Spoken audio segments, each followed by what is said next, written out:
Greetings. Welcome to ITR Live. I'm your host, Chris Hagan, and we're here for another action-packed, fun-filled episode of Iowa's favorite conservative podcast.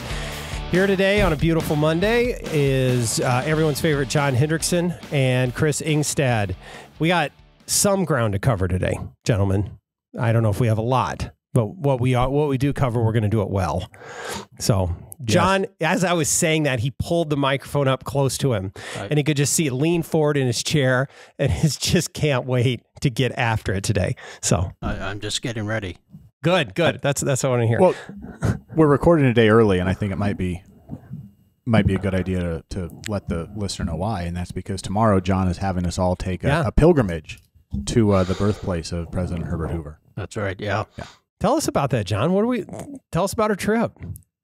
Do we need any special gloves to handle the actual presidential documents? No. Oh. No. Most are copies, but there are some of the actual documents you can handle. But so let's back up for a minute. I mean, we've talked a lot about John and the things that he gets in the mail, but John is a bona fide historian. Yeah. And our listeners who maybe are outside of the original 12 that haven't been to us, maybe it's time to reset that. And in one of your, if not favorite, presidents to study is Herbert Hoover. So that's right. Yeah. So anyway, we're going to the Hoover Library. Yeah. Okay. Now that we've set the stage. Well, it's going to be fun because we're going to have a guided tour, and I love the museum. It's one of the smallest presidential libraries, but I think it's probably one of the more well managed libraries in the system. And we'll probably see his birthplace cottage. Mm-hmm. That's part of the plan. I don't know if we'll get to see where he's buried, but that's neat. And then his father's blacksmith shop is all on the campus, and then that'll be cool.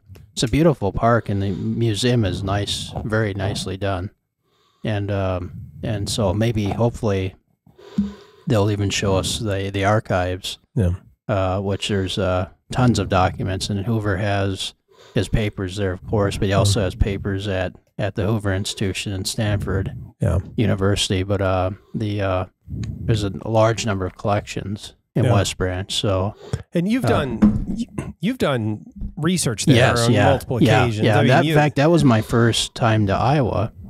Was when I was in graduate school, and I spent a week in West Branch doing research at the Hoover Library. Well, I'm excited. So, ITR field trip. Yeah. More excited than the gentleman you tried to have a conversation with last time. Yes, you thought you found another Hoover fan. He said, "I'm just here because it's my job." John, you had a presidential campaign show up at your door over the weekend. Is that right? Yeah, it's Sunday afternoon. Okay, I was just sitting after lunch, doing John Hendrickson Sunday afternoon things. Yeah. And I saw these two people walking down the street. And as I got closer, I saw they both had DeSantis T-shirts and hats on, and they rang the doorbell, and so I answered, and they wanted to know if I was going to commit to supporting DeSantis in the caucus, and I said, well, I'm really undecided yet. And they said, well, how can we convince you to choose DeSantis? And I said, well, I don't really know. And they said, well, how familiar are you with him? And I said, I know a little bit about him. And so then they went and gave me basically his a 2-minute biography, and then they said, well, do you have any questions? And so I asked them a few questions, and of course they said, oh yeah, the governor supports that, and then at the end they said, can we put you down? And I said, well, I'm still undecided. So, but I did get a nice door hanger. Well, now come on. I think you need to tell the listener why you're undecided, and while they could rattle off policy positions, there was one I think you asked them about they couldn't quite answer, wasn't there? I did. I asked two questions they couldn't answer. I asked for a foreign policy question. I asked what the governor's position on tariffs were. Okay, there we go. And they just kind of gave me a puzzled look and thought this guy's probably crazy.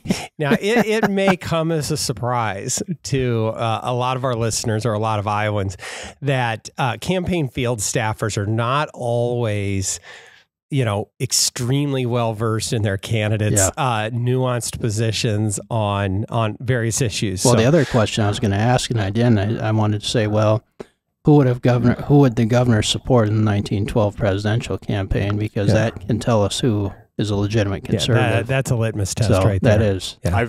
I've heard John ask multiple people that question. I don't have an answer to that. Take their temperature. Yeah. What's the right answer, John? Well, I can't say because it's a.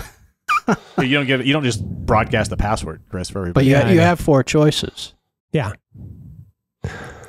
So you have Theodore Roosevelt, Woodrow Wilson, William Howard Taft, or Eugene Debs. I think I know what the right answer is from your standpoint. Yeah. I'm a never Wilsoner. Yeah. In that campaign, that's where I'm at. But we were talking about a few podcasts ago. Wilson used the slogan "America First" in 1916. So it's been over 100 years of people misusing "America First," John. Well, I don't know about that. He misused. I think he was actually using it correctly, but then he misled the people. Yeah. Okay. All right. Well, fair enough. Okay. The right answer is Taft, right? Yes. Okay. Yeah, Good. Yeah, all right. Yeah, all right. Okay. Good. Yep. Okay. Get on the raft with Taft. Maybe we could sing that later. You should have tried that with the staffers of the Doors. Get on the raft with Taft. All right. Chris. Yeah. 90s fast food marketing campaigns. Oh, we need to get there's no good segue from this to that, so we're just going to go with it. But in the pre-production meeting, it came out, that do you remember this? Do you remember that? And I missed on some of them. I kind of wanted to segue. Yeah. I do have. When we get done, I have one other question on this to try and get us where we need to go. But well, on my memory, and I think we even are okay dipping into the 80s a little bit too. Okay. And I think McDonald's is normally the king, but Hardee's slipped in there every once in a while. Look, I liked the idea. You guys remember the special record McDonald's mailed you with the Big Mac theme song? Yeah, I have no recollection of this at all. No. For the first listener that can tell us about that, there's some ITR swag coming out. Okay. Send Hagano an email, tell him about the McDonald's Big Mac record. But okay, that's the first one. Yeah. Loved the Dream Team cups. Yes. About 92. That was great. Yeah. Collect them all. Maybe not Christian Leitner, but the rest of them. Yeah, exactly. Well said. I miss. Does McDonald's still do Monopoly? I think so. Do they? But it's been a while since I've seen it. I don't know. But yes, if you don't remember McDonald's Monopoly, there's something wrong. Yeah, that was good. And the other one that was pretty good was the California raisins, Hardee's cinnamon raisin biscuits or whatever. Yeah. Yeah. No, I remember that. I don't know how much more evidence we need that we're slipping as a country. Like, we do not do fast food promotions as well as we used to. I agreed. Yeah, everything sucks these days. Yeah. I mean, life was just better in the 80s. Mm-hmm. It just was. I remember getting a Dairy Queen Minnesota Twins cup that had Ken Urbeck on it. So we still have it. Was it what? Yeah. We were no throwaway society in the 80s. Yeah. Was it? What was the news this weekend that who didn't know what a blizzard was at some campaign stop? Trump. Was it Trump? I didn't hear about he's like, this. What's a blizzard? Oh, okay. A Dairy Queen didn't know what a blizzard was. Chris, I don't want to jump ahead or steal your thunder. We're getting there. But let's just say that may put him on the wrong foot with Senator Grassley. Right. But he's maybe got other Iowa political things going on. That's the least of his problems right now. Okay. So of modern, I don't know if it's necessarily fast food, but, drive-through, eating and drinking establishments. Mm-hmm. You saw something about Starbucks. Yes. And what they're here at a new location in Des Moines. Yeah, it continues in their the Ingersoll Avenue folks, their quest to, I guess, get rid of businesses. I'm not sure how it's going to function without businesses, but they're mad because Starbucks repurposed an existing site down there, put up a nice new store last year, and they'd like more than 8 parking spots, and they realized the lot right next to them is too small to develop. It's literally too small to build something on, so Starbucks has acquired that and plans to pave it for, I don't know, another 24 parking spots or something. Mm-hmm. And some people on that Ingersoll Avenue group are losing their minds. And they said something like, well, if we're going to incentivize people to drive down here, this won't work. And I thought, I'm not sure you understand how the whole thing works then. Yeah. I mean, if you want to give me a reason to stay out in the suburbs, like, make sure I can't drive there. Right. I mean, you already have fewer and fewer people driving to, downtown Des Moines, which isn't too far away. And this is on the heels of not just a few blocks away of folks running Des Moines University out of the area. Yeah. It's like in their zeal to create this sort of liberal neo-hippie utopia, they just run everybody out of town. Right. Well, like what's left? I mean, this is Iowa. This is Des Moines, Iowa. People drive their cars places. Yeah. And frankly, we have to. Yeah. Right. My sense is that area is not population dense enough to support all those businesses with just the people who can walk there. Right. Okay. Now it's time to get done. So this is actually, even though we're 11 minutes into the podcast, this is a rapid reaction podcast, gentlemen. So today we had let me preface this. There was an article over the weekend in the New York Times which talked about the caucuses here in Iowa and took a look at Kim Reynolds and Ron DeSantis. And I think the premise is that sort of behind the scenes was maybe Governor Reynolds helping Governor DeSantis, right? Now, the governor has stayed neutral throughout and has been, I think, she's appeared at events for everyone. Has she done events with Trump and Vivek? And yeah, I mean, okay. she's done events with everyone. Yeah. Okay. So today on Truth Social, and I'm not on Truth Social. I know, John, I know you're a loyal Twitter person now, so you can be with Tucker. So I don't know if you're on Truth Social or not.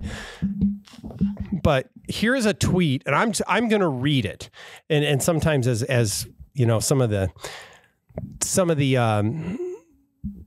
real nature of what Trump puts in his tweets is lost when you try and read it. But here it said, "I love Iowa, protected and expanded ethanol, got $28 billion from China for our great farmers, ended the estate, parentheses, death tax on farms, made the best all caps trade deals in history, introduced the world to our all caps farmers, and kept Iowa, quote, first in the nation status.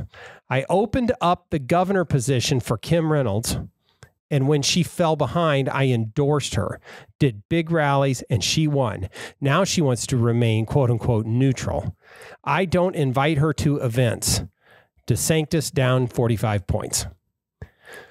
So, Donald Trump is going after Kim Reynolds for remaining neutral. This is the part where we go to the reaction part on rapid reaction. Would either of you guys like to jump in on that one? Because I got a lot to say, and I need to take a breath. But I guess mine would just be a question: is that the winning strategy? Is that the way to win Iowa? Is that the way to win? Is that the way to win a Republican primary race, essentially, in Iowa by attacking a very popular conservative governor? I wouldn't think so. I've never seen anyone try it before. Well, actually, I think we did 2 years ago in some of our legislative primaries, but being on the side of Kim Reynolds is a pretty good place to be in Republican politics in Iowa. So I went ahead because I needed some data on this, because now we've got, look, Donald Trump's won Iowa twice. Kim Reynolds has won Iowa twice. Kim Reynolds won Iowa by almost 20 points in the last election. But we poll on these things. The ITR Foundation poll last time, we asked folks if they were planning to participate in the caucus. We had 161 of our poll respondents were Republicans that said they plan to caucus. So there's your, and granted, that's a smallish sample size.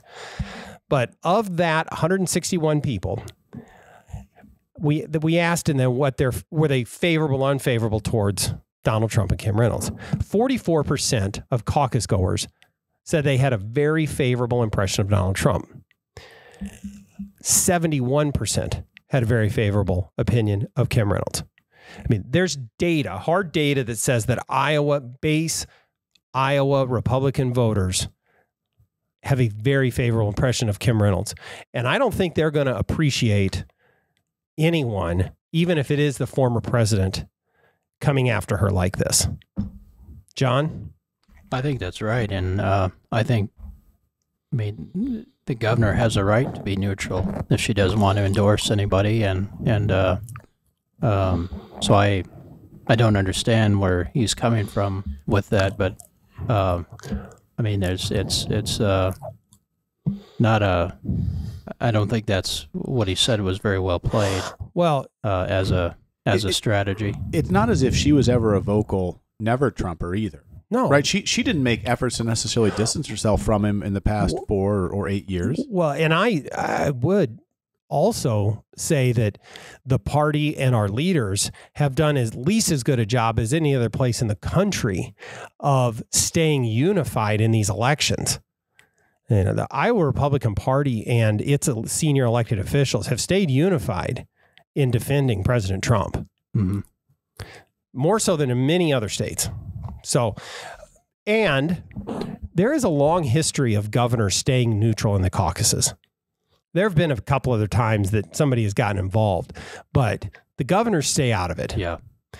And the party stays out of it. The party has written into its bylaws that members of the state central committee can't get involved. They have to stay out of these primaries. So this is just, it's so short-sighted of lashing out that this will not end well. Iowa Republicans like Kim Reynolds, full stop. Yep. So I don't know where it's going. So anyway, I wanted to actually, so obviously this goes out and the whole, the world pays attention to this real quick, but a lot of action on Twitter about this, right? So I just wanted to take a sampling of some of these comments, but Dave Kochel, friend of the organization, very experienced Iowa political operative, close to the governor. Here's his response to this. Not how you win friends in Iowa. By the way, when Trump was in the White House, we had a much tougher race and lost the House.